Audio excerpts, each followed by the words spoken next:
buenas, bienvenidos a Historias desde el Sótano. Les quiero hacer una advertencia al comienzo del programa.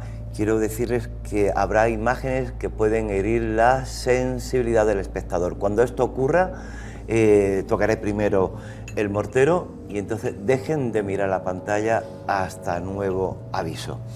Vamos hoy con el primer tema que tenemos, Melilla en 1936, un libro de Luis María Cazorla, es una trilogía, ya empezó con La ciudad de Lucus, Las semillas de Anual, y esta es una novela histórica sobre esta Melilla convulsa, como también lo fue en toda España, pero más aquí, porque aquí empezó ese golpe de, digamos, de Estado en el 36, 17 de julio del 36.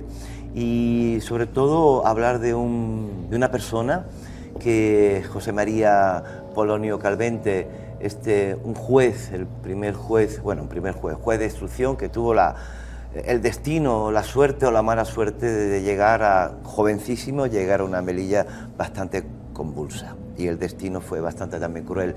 Con nosotros está Blas Jesús Imbroda Ortiz, decano del Colegio de Abogados de Melilla, abogado también, muy buenas. Muy buenas. Y gracias por estar aquí. Mi compañero José Abad, también historiador y conocedor de arte y muchísimas cosas más.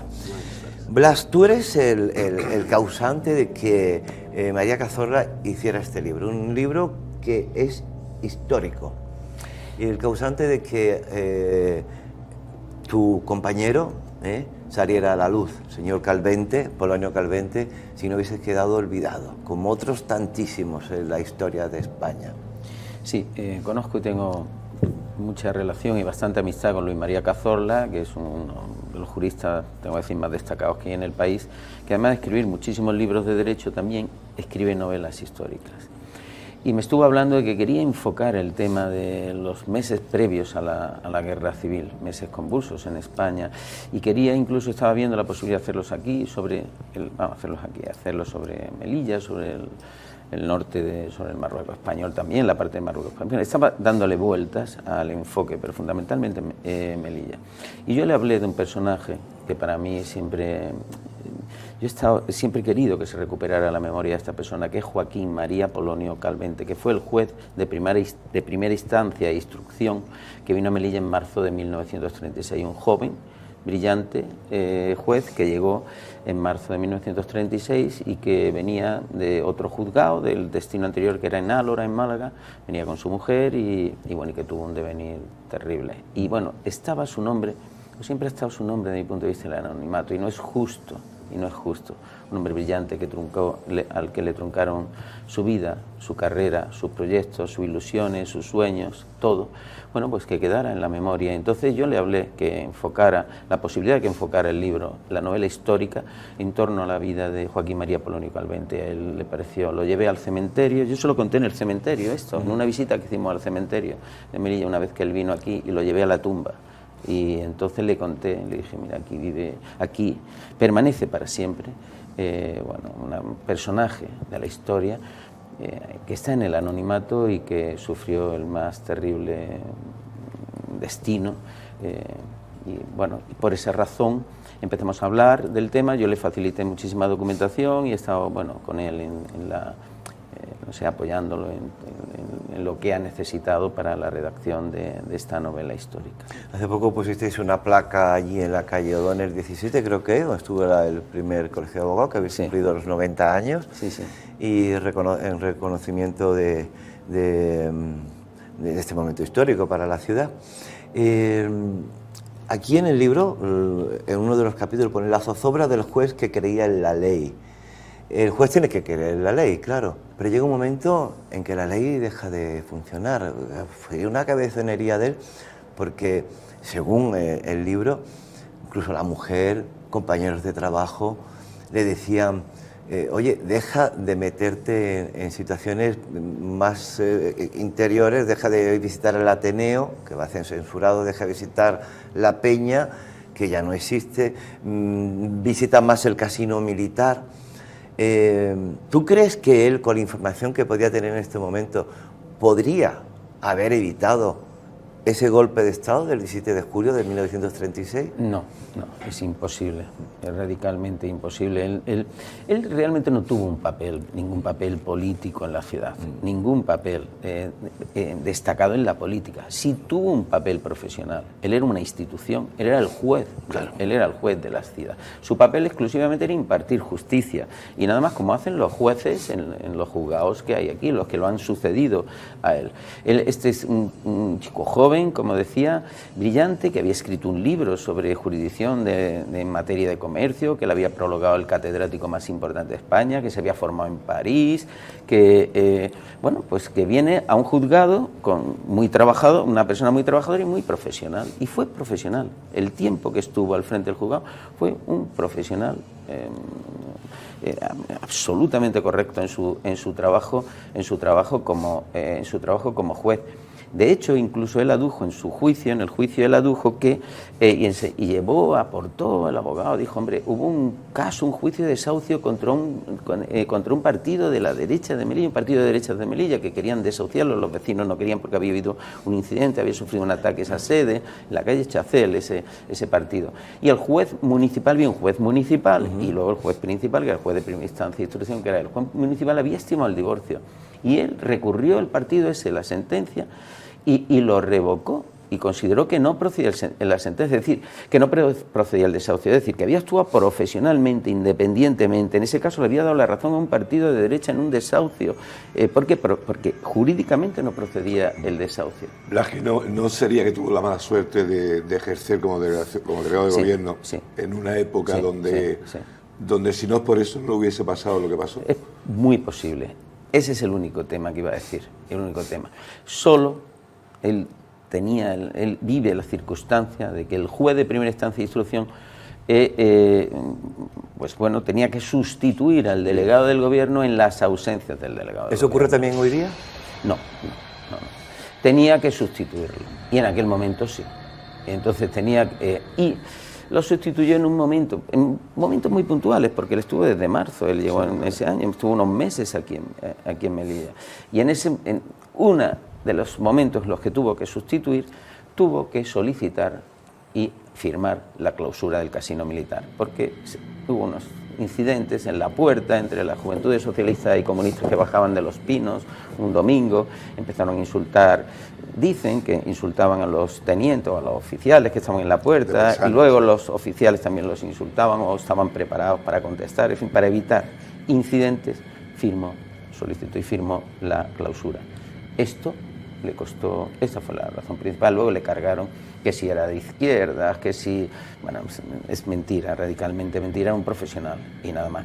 Republicano era porque todas las instituciones eran republicanos y todo eran republicanos, podía ser monárquico, no sé qué, era la república, en la forma de Estado, y era republicano, lógicamente. Romerales, General Romerales, la novela no se le ha bien parado. ¿Cómo ve la figura de Romerales?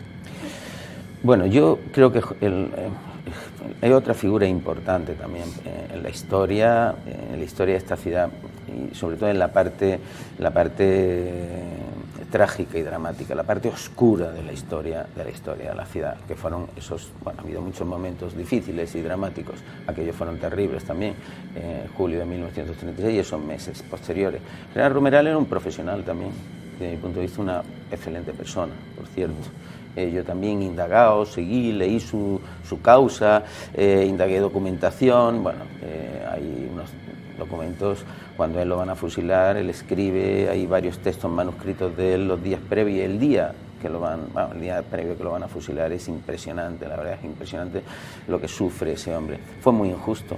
Él era un militar al servicio lógicamente del Estado, y el Estado era la República. Aquí había un movimiento de militares que se levantaban, un levantamiento militar, previamente estaban organizándolo y lo tenían al margen, él no estaba, y entonces se lo tenían lógicamente oculto, él habría desactivado de saberlo, pero los militares lo tenían, por supuesto, al margen del tema. Sobre todo militares que estaban al lado suyo, con el teniente coronel Seguí, tantísimos más, Solans. Y la pregunta es esta: ¿y cómo pudieron engañar a este hombre y pudieron engañar a todo un país? En el libro también aparecen personajes también de la historia que también van a tener un final trágico, el capitán Leret, que aparece aquí, o su esposa Carlota O'Neill, y también personajes también de un bando o de otro, eso es indiscutible, una sociedad donde la gente se reúne, pero ¿cómo pudieron engañar a este hombre? ¿Cómo pudieron traicionar en este sentido, digamos, el Estado democrático en aquel momento? Bueno, estos militares se estaban moviendo. Organizados. Estaban organizando un levantamiento militar a nivel nacional. Aquí se adelanta un día por unas circunstancias muy concretas, pero estaban coordinando todo con el norte, con Mola, etcétera. Por meses por meses ya estaban preparados. Sí, estaban trabajando, lo tenían oculto y se estaban organizando bien. Dos claves. Una, yo indagué también y dije, ¿por qué los servicios de información por qué él no se informaba a través de los servicios de inteligencia, los servicios de información militar? Bueno, a él lo tenían engañado con que había una posible sublevación de izquierdas, de cabos y de suboficiales. Claro. Y con esto lo tenían entretenido y engañado. Y no le decían nada de esto, pero claro, dándole vueltas y mirando, indagando, pues llegué a la conclusión, y además es sencilla desde mi punto de vista al menos, la información militar llegaba, el vértice de la información militar era el jefe de Estado Mayor, el teniente coronel Peñuelas. A él le llegaba la información, era la cabeza del mando, la arriba. Claro, el teniente coronel Peñuelas despachaba con el general y le tenía que pasar lo que recibiera. Pero es que el teniente coronel Peñuelas estaba también en esa. Entonces no le llegaba. Y algo que es y además que es un sarcasmo y es algo que se puede ver y se puede comprobar hasta dónde llegan desde mi punto de vista, las miserias humanas. El viernes 17 de julio, el 17 de julio era viernes, el día que se levanta el ejército aquí. El jueves 16 de julio era el día de la Virgen del Carmen, era el santo de la mujer del general Romerales. Que dio una fiesta impresionante. Y por la tarde él celebra el cumpleaños con todos ellos, y ya están todos felicitándole, se supone que llevándole regalo a la mujer, y ahí estaban todos los que a la mañana siguiente y durante la tarde del día siguiente estaban deteniéndolo, apuntándole una pistola y deteniéndole la comandancia. Hubo una acusación de que él permitió la maniobra del Llano Amarillo en Ketama, que ahí es donde se organizó lo que fue el levantamiento de Melilla de forma ya directa, por decirlo así. Que ¿por qué no actuó y por qué no evitó esas maniobras sabiendo que había algo? Con Tela, bueno, sustituye a Tela, me parece, ¿no? Rolando Tela le sustituye, que estaba allí en el Llano Amarillo, ¿no? Vamos a ver, el Llano Amarillo eran unas maniobras ya organizadas por el ejército de sí, pero español. Habiendo recibido ondas de que podría haber... Era ajeno, yo creo que estaba... Sí, allí se reunieron y allí, desde luego, por supuesto, ultimaban ultimaron detalles, por supuesto que ultimaron detalles. Y bueno, sí, que podría haber hecho más. Bueno, en el libro da la sensación para el autor, y el autor estima que debería y podría haber hecho más. Yo lo que sí puedo decir es que lo tuvieron engañado, completamente engañado, que era un profesional, que era una persona honesta, hablo del general Romeral, una persona absolutamente honesta, que no era un militar de segunda fila, ni muchísimo menos. Es cierto, también estuvo en la zona de Ceuta en las campañas de Marruecos, pero estuvo gran parte en la Academia de Infantería como profesor, que escribió en torno a 11 libros, yo creo 10 o 11 libros sobre enseñanza militar. Era un hombre preparado y era un hombre competente, pero que era, pues, bueno, el comandante general, pues era leal al Estado, y el Estado, el Ministerio, el Gobierno, el Ministro y todo, bueno, pues era la República, no tenía, en su cabeza no cabía eso, no podía pensar que pudiera ocurrir. Él fue también, probablemente, yo si de algo le diría algo, es que fue, yo creo, demasiada ingenuidad. Demasiada confianza, más que ingenuidad, a lo mejor está mejor dicho lo de confianza. Ya lo he contado, que el día antes estaba celebrando el santo de la mujer en la comandancia. El horror de, bueno, Romerales va a ser fusilado casi al poco tiempo, pero en cambio Calvente va a sufrir también en lo que llamamos, bueno, ha habido muchos campos de concentración en aquel momento, pero tenemos el campo de concentración de Celubán, donde muchísimas personas entraron, salieron. Habla habla en el libro de cómo se vivía en un campo de concentración. Era una cosa terrorífica para las personas que estaban y horrorífica para cuando ya conoces la realidad de todo esto. Él, siquiera casi un año en el campo de concentración, que un año es mucho tiempo. Hay personas que han estado más tiempo, sí es verdad. Él estuvo detenido después del levantamiento lo detienen, lo acusan, empiezan a acusarlo y le abren un procedimiento por delito de rebelión, porque cerró el casino unos días, en periodo, por los incidentes que ocurrieron. Y bueno, él tuvo un juicio, le acusaban de sedición, injurias, rebelión, y al final fue condenado a reclusión perpetua por delito de rebelión. Un disparate y una barbaridad, pero bueno, fue condenado a reclusión perpetua. ¿Pero? Que significa, en un momento en el que a casi todos, lamentablemente, los condenaban a la pena de muerte. Aquí el Consejo de Guerra lo condenó a reclusión perpetua, que significa que no es que los demás hicieran algo, que no tenían nada. Para nada, no se justifica absolutamente ni lo más mínimo ninguna sentencia. Pero que este señor no había nada, cero del cero, no estaba en partidos políticos, no estaba en nada. Los otros, pues bueno, pues podrían haber sido activos, pero también era una barbarie, una barbaridad y una sin razón completa en las condenas a muerte, todas y cada una de ellas. Este señor lo condenaron a reclusión perpetua, pero un señor fiscal, un auditor, un jurídico militar que estaba en Ceuta, se llamaba Topete, pues no le pareció suficiente y recurrió la sentencia y la mandó al Tribunal Superior de Justicia Militar, en aquello entonces estaba en Valladolid, y le estimaron el recurso y lo condenaron a la pena de muerte. Fusilamiento en Rostrogordo, allá. Sí, lo llevaron al fuerte de Rostrogordo y de allí pues lo pasaron a capilla la noche de la ejecución. El mismo día que lo ejecutan le notifican la sentencia y no tenía ni idea. Él estaba condenado a reclusión perpetua, que bueno, luego muchos posteriormente, en fin, les conmutaron las penas con los años, etcétera. Sí. Pero vamos, él habría vivido, pero a él, un día de julio de 1937, le notifican por la tarde que el tribunal decidió revocar la sentencia y que lo condenaban a la pena de muerte. ¿Tuvo algo que ver con los juicios mixtos? Porque mataron a muchos de los que participaron en los juicios mixtos, que eran unos juicios que había en vigor en la Segunda República. Sí, pero no especialmente, no por eso. A él le imputaron que había cerrado el casino, que cuando llegó a Melilla mandó saludas a sindicatos de izquierda, pero que mandaba saludas a todos, a todas las autoridades, y que dice que hizo un comentario, que hubo un guardia civil que lo oyó hacer un comentario, que era necesario un gobierno de izquierda. Eso es ficticio, eso es falso, eso es radicalmente falso. Pone en el libro que el autor lo menciona cuando está con Gamarra en el despacho de delegación, que suelta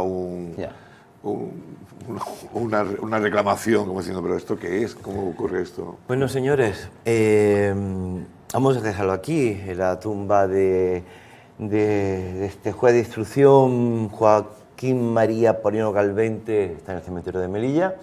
Solo queremos recordar esta historia. Habéis tenido también un reconocimiento por parte de Ucrania, del ministro consejero de Ucrania. ¿Os han dado un reconocimiento? No, le hemos dado nosotros. ¿Le habéis dado vosotros un reconocimiento a Ucrania ahora con el tema también de la guerra? Blas, muchísimas gracias por venir, por estar con nosotros, por sacar este personaje y tantísimas personas que sacar del olvido también nuestra ciudad, y es parte de nuestra historia, no podemos evitarlo. Así que Melilla en el 36, un libro recomendado. Muy recomendable. Y recordad a Joaquín María Polino Calvente, este juez de instrucción que tuvo la mala suerte de llegar en un momento joven, momento crucial en la historia, y que el destino le va a romper para siempre, como tanta gente que le rompió el tema de la guerra a su vida. Gracias, Blas. Muchas gracias. Nosotros, pues ahora atentos, porque pueden haber escenas que pueden herir su sensibilidad. Así que ahora, después del mortero, no miren a la pantalla. Hasta nuevo aviso.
Atispánica, acabamos de ver este vídeo de terror. Paqui Manzano, muy buenas, bienvenidas al programa. José, sigues con nosotros. Vamos a seguir ahora un tema que fue un crimen que fue muy conocido, muy seguido por la población, bueno, por toda España, primero en Madrid, en el año 1888. Me estoy refiriendo al crimen de la calle Fuencarral, que no fue el único, pero este fue el más famoso. ¿Qué me puedes decir del crimen de la calle Fuencarral, Paqui? Bueno, pues por lo que he estado buscando y mirando, fue pues un gran caso en aquella época. Salió en los periódicos, la gente lo seguía con un morbo y una cosa como no se había visto. Y el crimen pues es el de una señora viuda, Sí. Adinerada, aunque con fama de muy mal humor. Con mala Luciana leche. Borcino, viuda Exacto, de Vázquez Valera. Y tenía una criada. Y tenía una criada que llevaba poco tiempo trabajando con ella.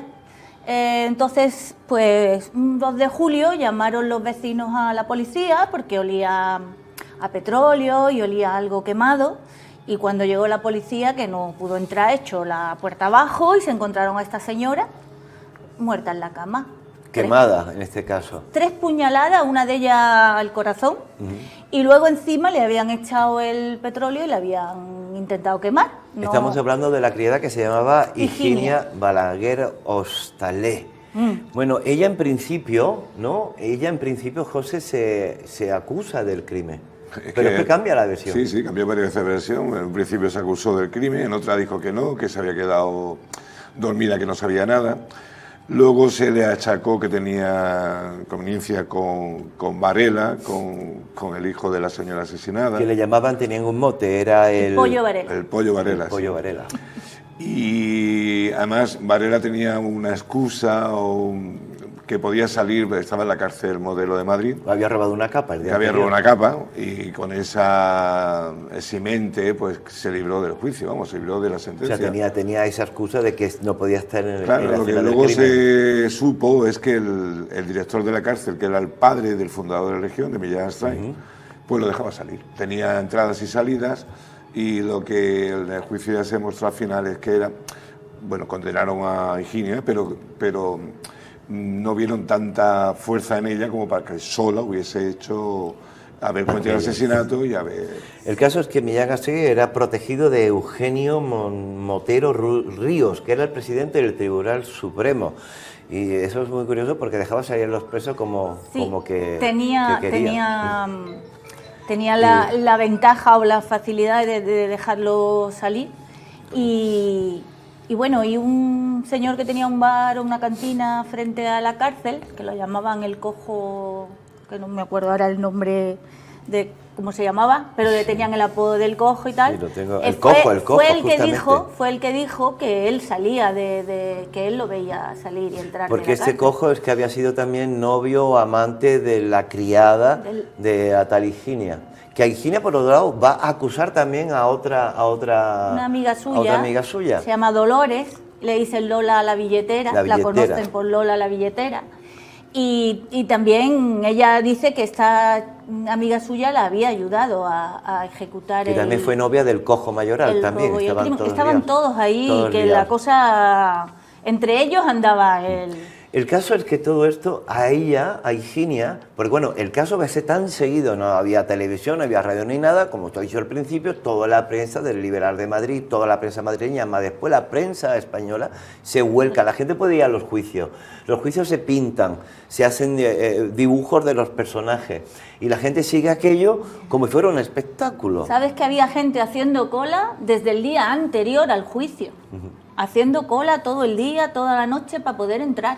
Y de hecho el juez de la defensa de ella era un expresidente de la Primera República, que era el señor Nicolás Salmerón. Sí, Salmerón, todo Salmerón. un personaje, ¿no? Y aparte de lo mediático del juicio, fue lo mediático del Garrote Vil, que fue la última mujer que mataron con Garrote Vil, que aquello fue otro espectáculo para ver, vamos. Claro, 20.000 bueno, personas. Sí, 20.000 personas. Dicen los datos Y que entre había. ellos estaba presente también, bueno, tenemos los datos que Benito Pérez Galdós escribía todo esto, estuvo presente Emilio Pardo Bazán, el propio Pío Baroja, 20.000 personas en una plaza allí en en ejecución, que fue una cosa tremendísima, porque la gente iba a ver una ejecución a garrote vil. Y aquello fue la última ejecución pública que se hizo, por lo menos en Madrid, de una mujer. Pero ahí viene el caso ahora. Al final sale ella culpable, bueno, nada más. A la amiga le condenan creo que a 18 años. sí. Y el Pollo Varela y el Pollo Varela vuelve a reincidir porque lo acusan y lo sentencian por la muerte de una prostituta y lo metieron 12 años en el penal de Ceuta. Pero vamos, dice que luego ya recuperó su vida y se hizo fotógrafo. O sea, me estás diciendo que el Pollo Varela, después de haberse... que fue acusado de esto, que no se sabe porque pudo salir por la noche aquel día de la cárcel, había muchas cuestiones políticas de por medio también metido en todo esto, pero al cabo de los años le acusan que... de haber tirado o empujado por la ventana a una prostituta, o sea, que la mató, en la calle Montera de Madrid. Por la que estuvo preso también. Sí, por la que estuvo preso muchos años en Ceuta, de donde aprendió lo que luego fue su profesión, que era fotógrafo.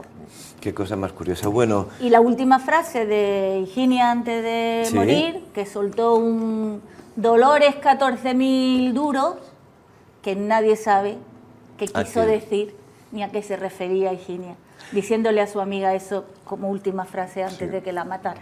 Bueno, pues Higinia Balaguer Hostalé fue la última ejecución pública que hubo en Madrid por garrote vil. Fue una mujer, después vendrían más. Y pues muchísimas gracias a los dos. De nada, ha sido un placer, José. Nos vemos próximamente. Muy bien. Y ahora os dejamos con un pequeño esto de terror, si queréis, y así que voy a tocar el mortero. Y nos vemos pronto en Historias desde el Sótano. Caralho, bicho, que é isso, mano? Cuidado, Judá. Cuidado, mano, que é isso, mano? Mano, não tem nada. Caralho, mano, que é isso, bicho? Caralho, mano. Mano, que é isso, bicho? Caralho, mano, bora, mano. Deus me livre, mano. Vai, mano, vai, mano. Vai, mano, vai, mano. Vai, mano.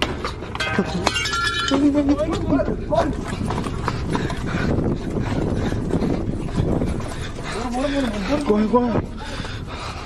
Caralho, mano, que é isso, bicho?